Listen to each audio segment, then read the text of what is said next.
धर्मदास भी वार रहा ना रामानंद भी पार हुआ।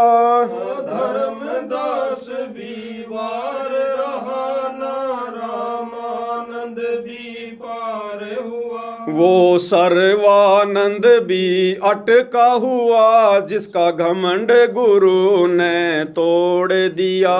वो सर्वानंद भी अटका हुआ जिसका घमंड गुरु ने तोड़ दिया। उस भगत ने पाड़ा जीत लिया सतगुरु को गोविंद मान लिया।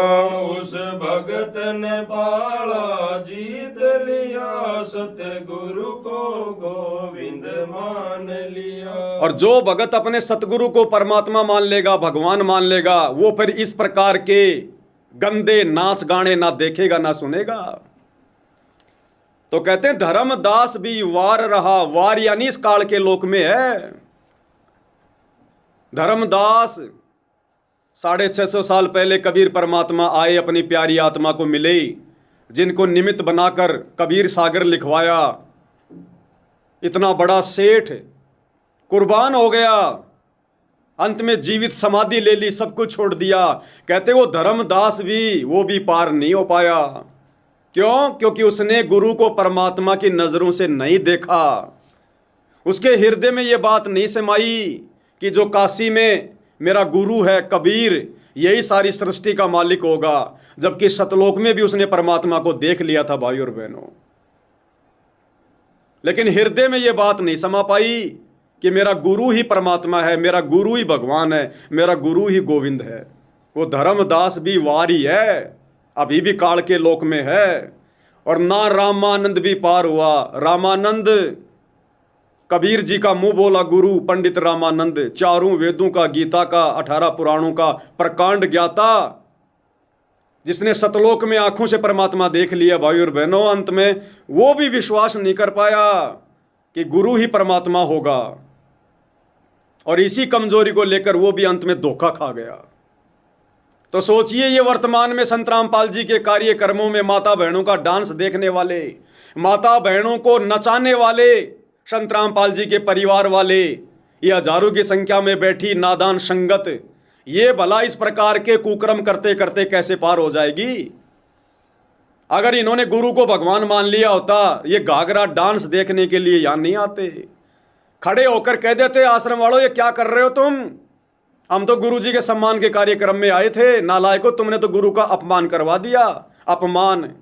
ये घाघरा देखने के इच्छुक है क्या हमारे गुरुदेव भगवान?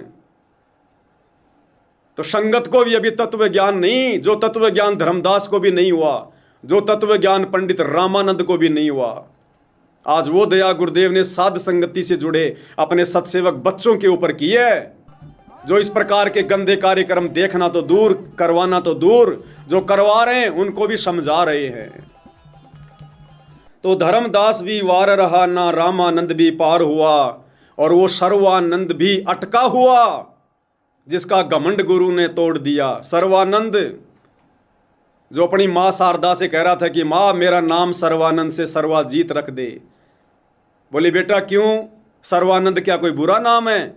नहीं माँ, मैंने सभी पंडितों को, विद्वानों को ज्ञान चर्चा में हरा दिया, जीत लिया, इसलिए मेरा नाम सर्वाजीत रख दे, ताकि सबको पता चले मेरे नाम से कि सर्वाजीत का मतलब जिसने सबको जीत लिया, सबको हरा दिया ज्ञान चर्चा में।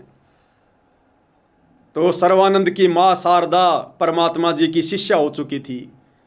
बोला बेटा एक विद्वान और है, उसको हरा दे, फिर मैं तेरा नाम सर्वाजीत रख दूंगी। कौन? मेरे पूज्य गुरुदेव कबीर देव। अरे बोले माँ तू अच्छी भोली, वो अनपढ़ आदमी, वो क्या जाने शास्त्रों को, उसको तो यूं गया यूं आया रहा के। वो सर्वानंद आसानी से यूं तो चला गया, लेकिन आने में उसको बिजली जैसे झटके लगे। फिर परमात्मा ने उसका घमंड तोड़ दिया सारा का सारा कि नालायक तू काहे का विद्वान है, तू क्या तेरे को शास्त्रों का ज्ञान है? तू तो कुछ भी नहीं जानता, तू तो रट्टू तोता है, रट्टू तोता। उसका घमंड तोड़ा परमात्मा ने, आंखों के सामने उसके अक्षर चेंज कर दिए। तो कहते हैं वो सर्वानंद भी अटका हुआ, और लास्ट में जब उसने गुरु से उपदेश ले लिया, फिर गुरुदेव ने सत्संग में बताया वो सर्वानंद आगे चलकर वो बिगड़ गया, वो कमाल कितना हो गया था।